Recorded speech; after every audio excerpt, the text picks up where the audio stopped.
Welcome to the Futility Closet Podcast, forgotten stories from the pages of history. Visit us online to sample more than 11,000 quirky curiosities from notated birdsong to an adaptable elegy. This is episode 292. I'm Greg Ross. And I'm Sharon Ross.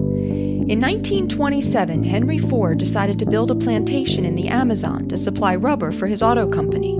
The result was Fordlandia, an incongruous Midwestern-style town in the tropical rainforest. In today's show, we'll describe the checkered history of Ford's curious project and what it revealed about his vision of society.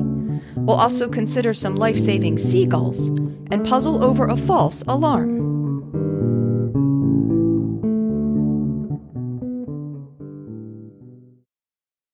In 1927, Henry Ford was the richest man in the world, the creator of the world's first affordable, mass-produced automobile. But he was increasingly concerned about the world's supply of rubber, which was controlled by the British, grown in their colonies in Southeast Asia. Latex was the one important natural resource that Ford didn't control. He needed it not just for tires, but for the increasingly complex engines, steering assemblages, and shock absorption systems in his cars. He asked his personal secretary to find the best place to grow rubber himself, and the secretary told him it should be grown where it had originated, in the Amazon. Since 1924, Ford had considered growing rubber in the Everglades. Now he began seriously to consider establishing a rubber plantation in the Brazilian forest. Apart from eliminating his reliance on foreign sources of rubber, the idea appealed to Ford because it offered a way to test his ideas about social organization. He believed that encouraging workers to live wholesome lives outside the factory would make them more loyal and efficient within it. Good living would make them both responsible citizens and good customers. He had tried to apply these ideas on the factory floor in America, but he wanted to test them on a larger scale. The Amazon rubber plantation, which would be called Fordlândia, was a chance to do that, to establish an ideal city in the Brazilian forest. The project appealed to him also because Brazil was uncorrupted by the unions, politicians, and lawyers he felt had thwarted his progress in America. The forest had a profusion of natural resources, and the people there, he thought, could benefit greatly by his civilizing influence.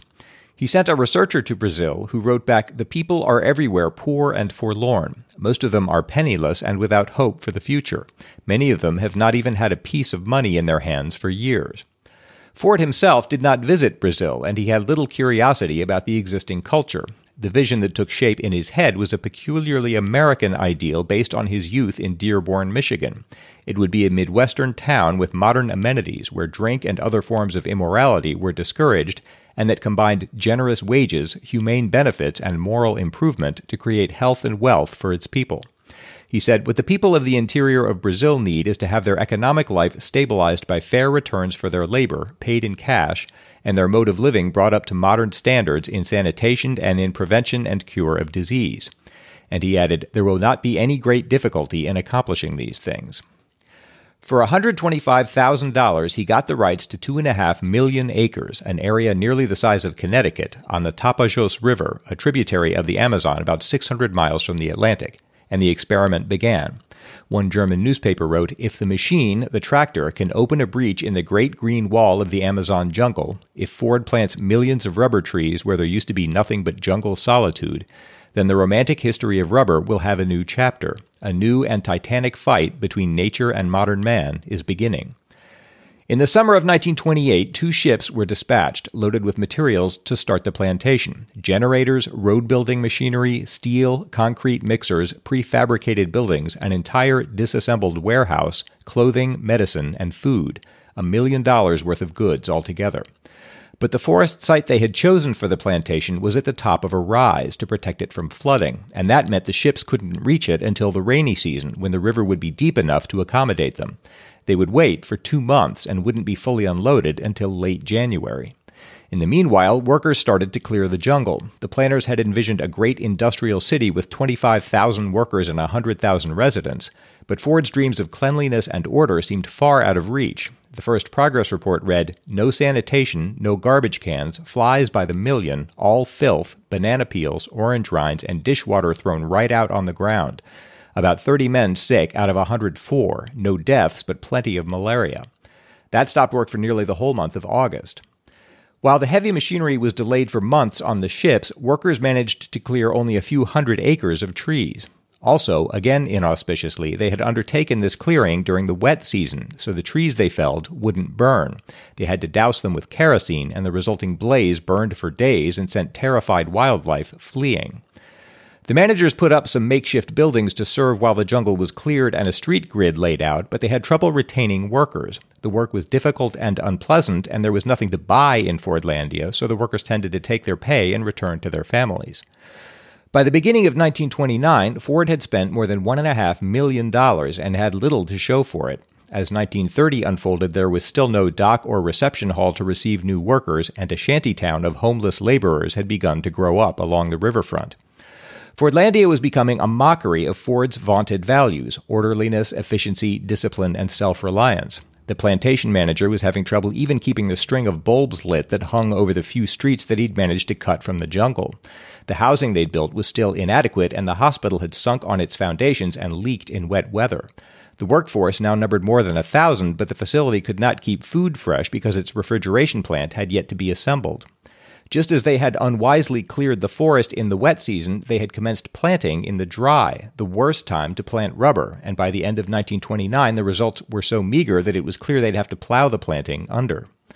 But Ford installed yet another manager who set about building a railway to the sawmill, as well as some provisional houses, schools, and a receiving building, and at length a recognizable town began to take shape. By the end of 1930 it was employing nearly 4,000 people. Work was underway on a dining hall. A new clinic had replaced the sagging hospital, and pipes and wires were being laid to support water, sewage, and electric systems. But Fordlandia was entering its third year, and permanent housing still had not been built.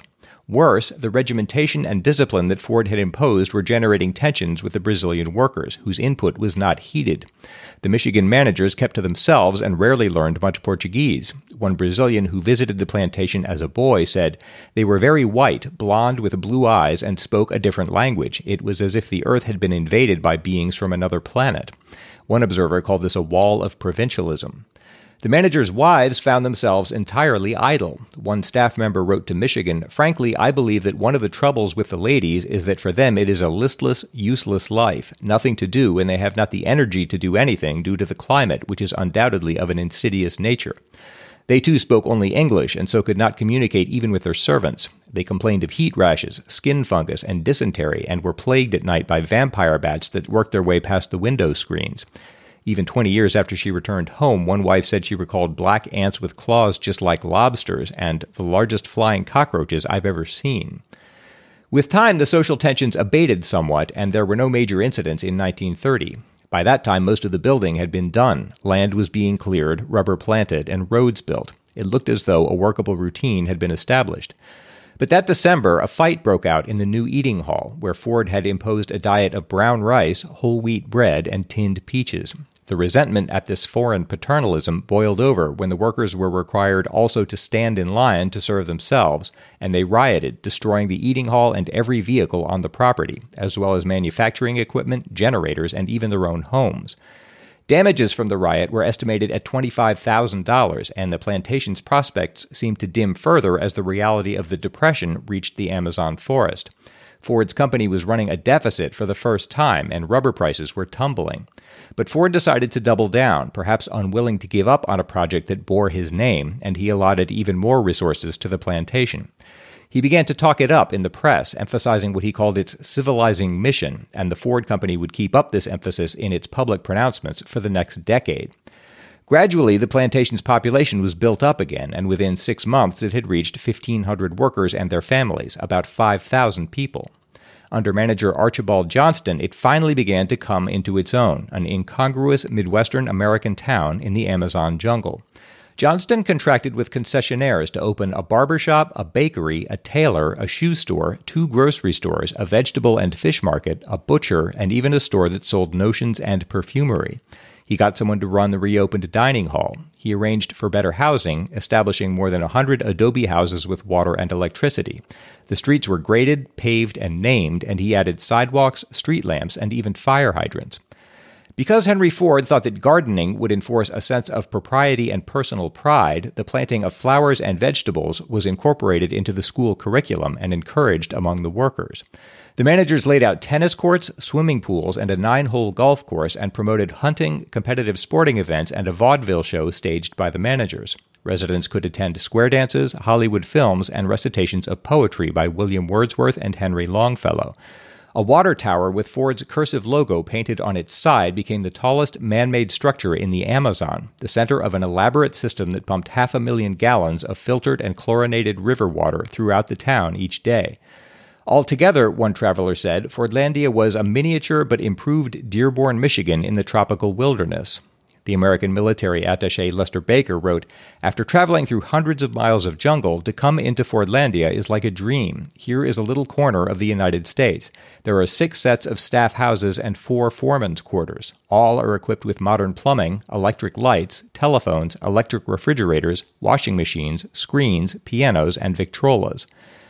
The town was a strange and admirable achievement, but the plantation was there to grow rubber, and that prospect was still in doubt, though they'd invested nearly 4 years of work and planted more than 3,000 acres. This reflected the central absurdity in Ford's plan. The Amazon is distinguished not by the simplicity and regimentation that Ford loved, but by complexity and profusion. About 10% of the world's species live in the Amazon, and there are, as one observer put it, more species of lichens, liverworts, mosses, and algae growing on the upper surface of a single leaf of an Amazonian palm than there are on the entire continent of Antarctica. This meant that the forest reacted in complex, unpredictable ways to everything the engineers did. For example, as they cleared the forest to plant rubber, they admitted sunlight to the local creeks. This enriched the algae, which increased the snail population, and this served as a vector for a parasitic worm that causes schistosomiasis, a disease that had been unknown in the Brazilian Amazon until it appeared in Fordlandia. Greatly compounding this unpredictability was Henry Ford's aversion to experts. Incredibly, in planning this whole undertaking, he had made no effort to consult botanists, agronomists, or commercial rubber growers. He believed that experts would talk forever if you let them. It was best to learn by doing, to get a plan quickly off the drawing board so that practical experience can show you what works and what doesn't. That's a risky strategy. The aviator Charles Lindbergh, who once worked with Ford's aviation division, said, "Their policy is to act first and plan afterward, usually overlooking completely essential details." This was why Fordlandia had planted its first rubber trees in the dry season. No one had consulted a botanist. And now managers were planting trees in tight rows away from a steady flow of water, which they soon learned promotes fungi and pests. Leaf blight set in and destroyed the saplings.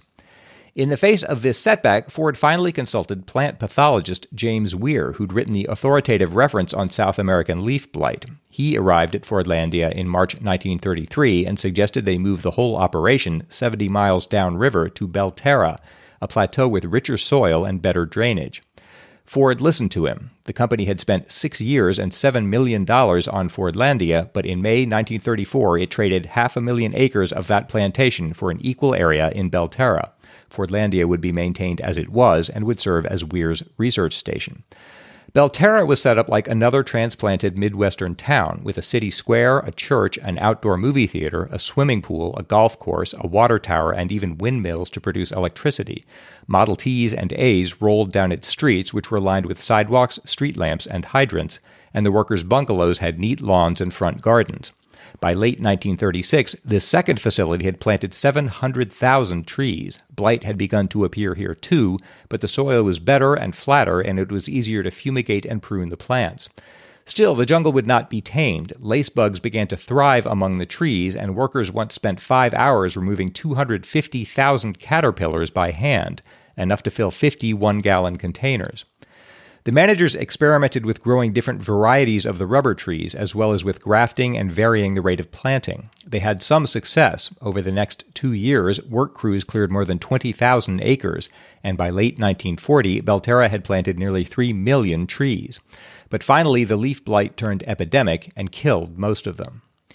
That would be the end. Henry Ford's strangely misplaced Amazon towns may have stood as examples of his American dream, but as plantations, they were economic failures.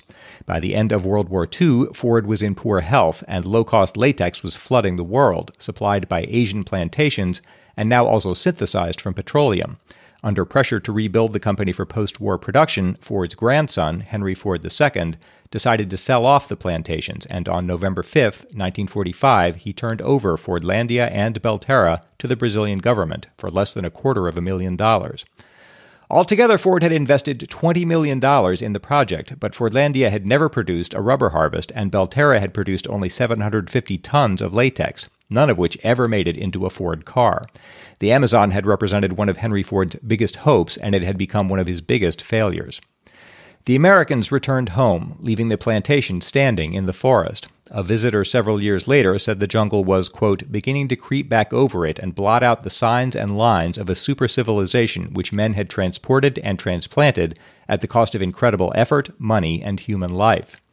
It stood in the forest for most of the 20th century, with a population of only a few dozen. Since the early 2000s, the site has grown more active, and today about 3,000 people live there. But Henry Ford's dream of a utopian society in the jungle has receded entirely. The water tower still stands, empty, and its logo has long since faded.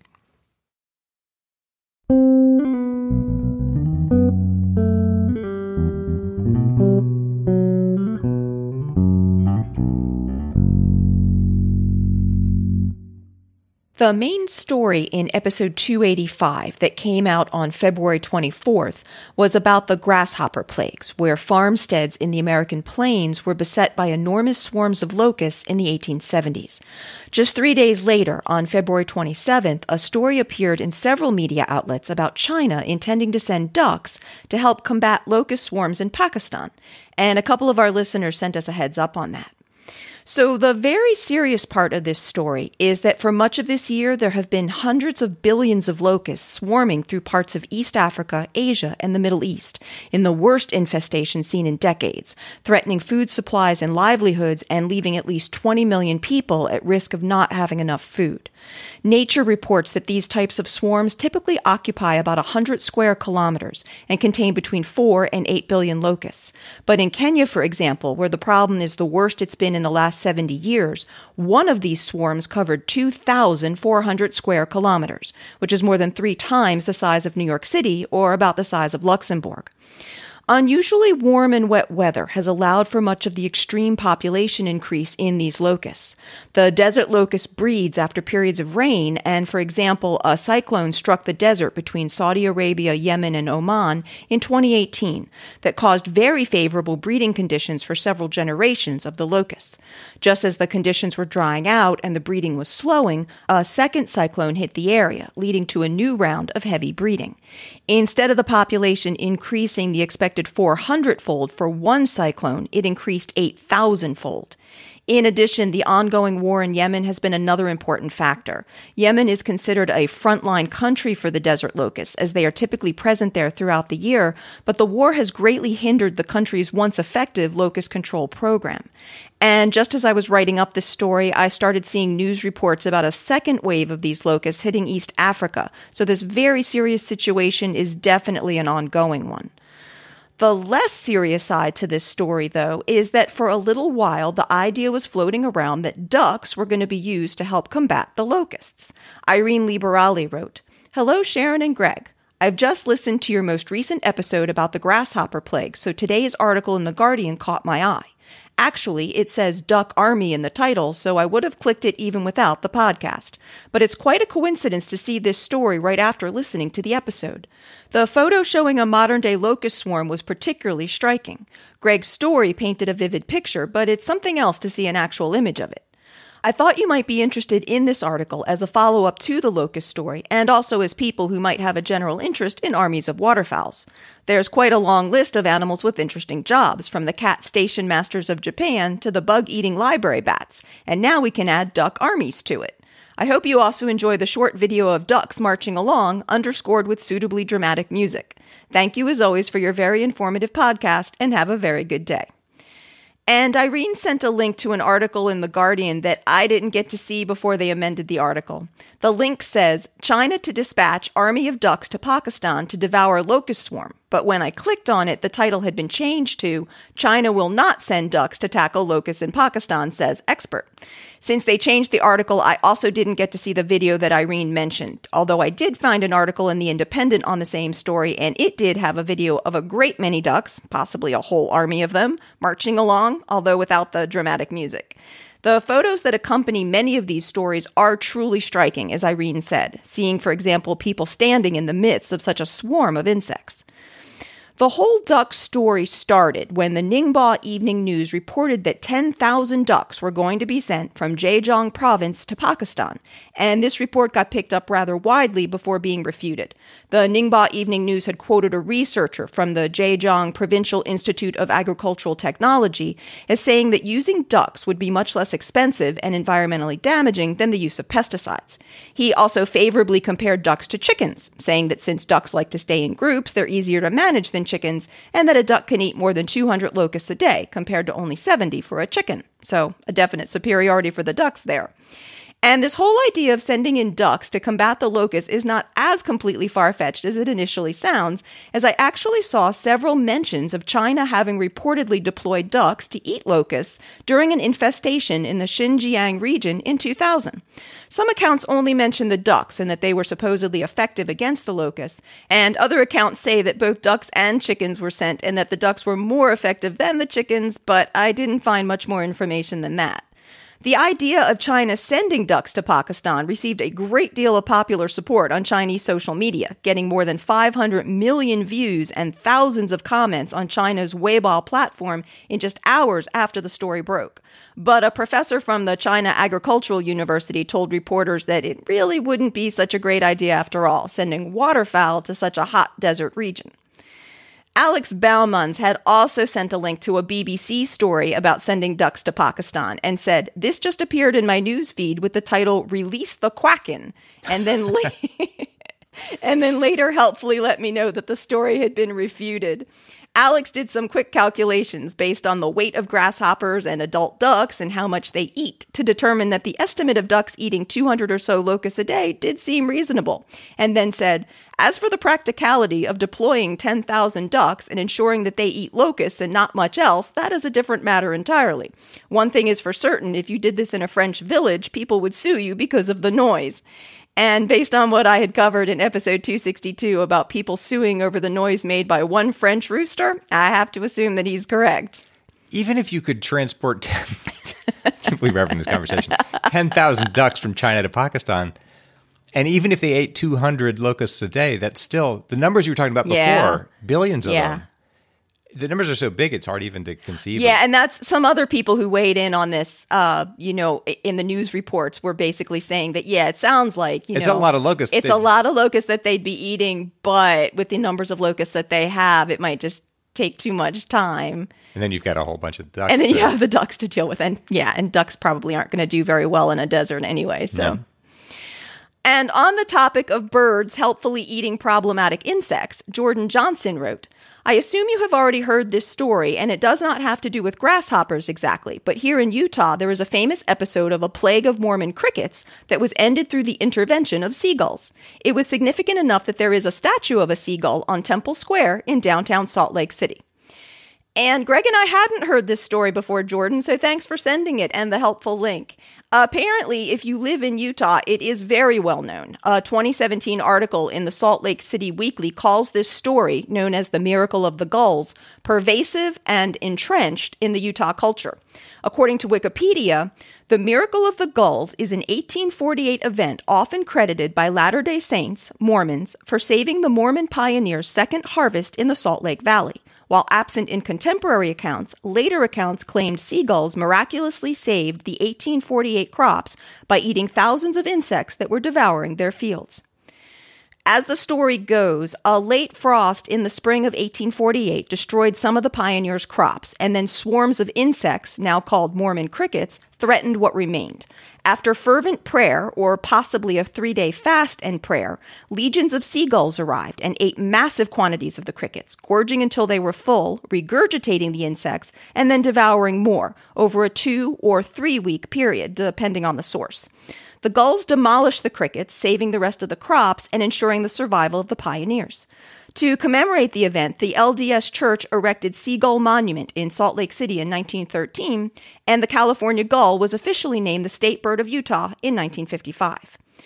While no one seems to doubt the great difficulties faced by the Mormon pioneers in the spring of 1848, which did include an invasion of insects, there do seem to be many who question exactly what role the gulls played.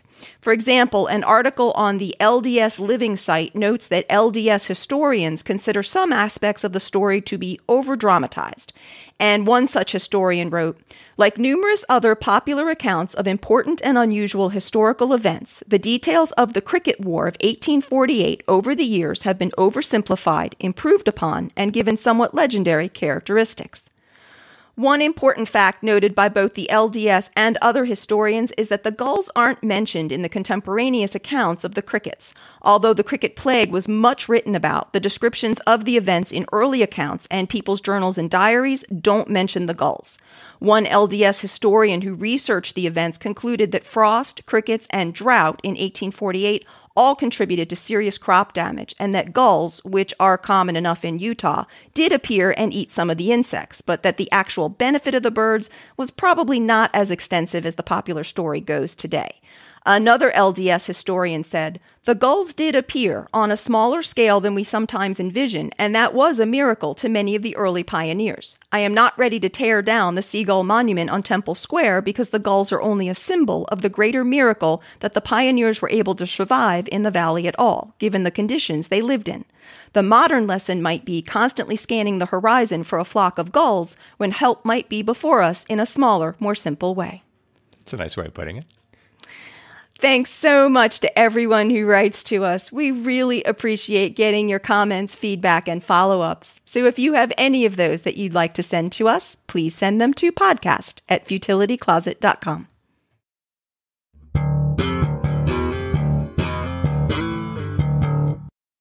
It's Greg's turn to try to solve a lateral thinking puzzle. I'm going to give him a strange-sounding situation, and he has to work out what's going on, asking yes or no questions. This puzzle comes from Florian from Stuttgart. On the night of November 4th, 2017, dozens of people called emergency services in the German city of Leipzig, concerned they were experiencing a natural disaster. However, they were told not to worry, and no firefighters or police were deployed. What was going on? November 2017. Yeah. Is that significant? Would it help me to know what was happening in... No. Okay. So you said dozens of people. Yes. All in the same city. Yes, all of them in Leipzig. So they all experienced the same thing that they interpreted as a natural disaster of some kind. Yes. And were all wrong. Yes. It was not a natural disaster, but they all thought it was. So it would help me to guess either what they felt or what they thought the disaster was. They all obviously thought it was the same thing. Yes. An earthquake? Yes. So they felt the ground move. Yes, or their houses shake. Yes.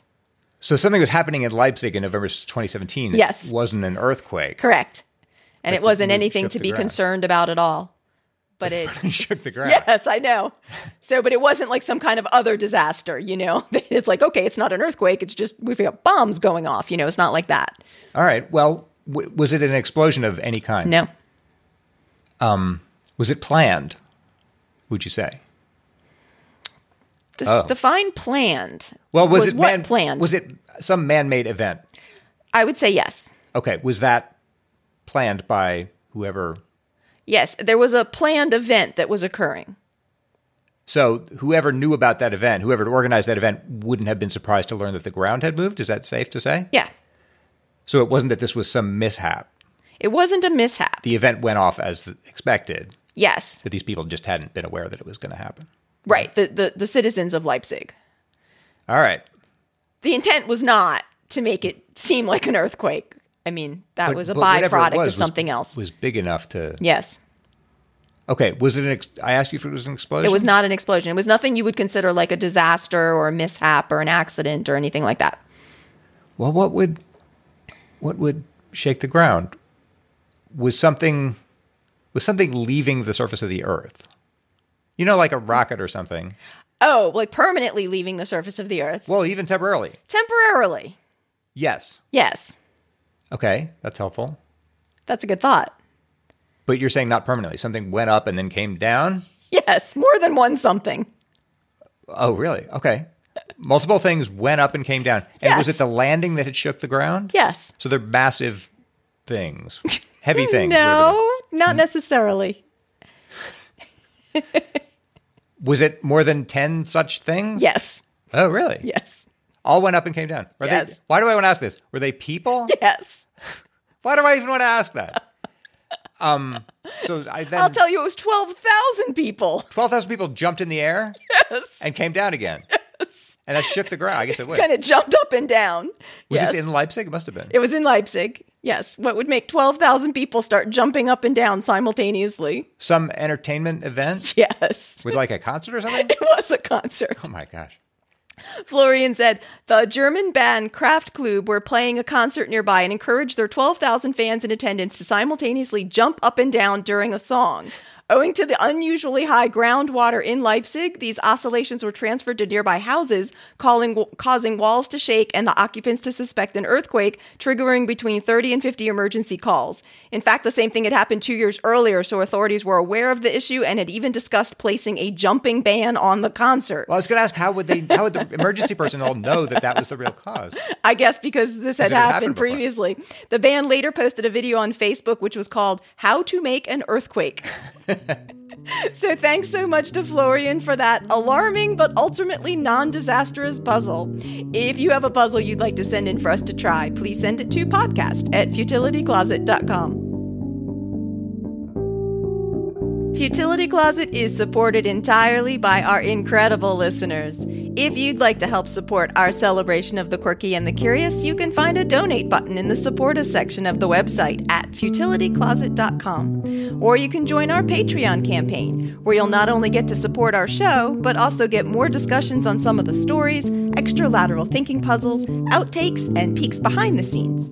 You can find our Patreon page at patreon.com/futilitycloset, or see our website for the link.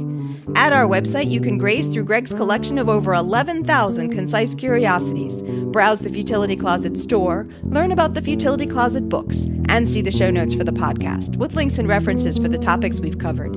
If you have any questions or comments for us, you can email us at podcast@futilitycloset.com. All our music was written and performed by the incomparable Doug Ross. Thanks for listening, and we'll talk to you next week.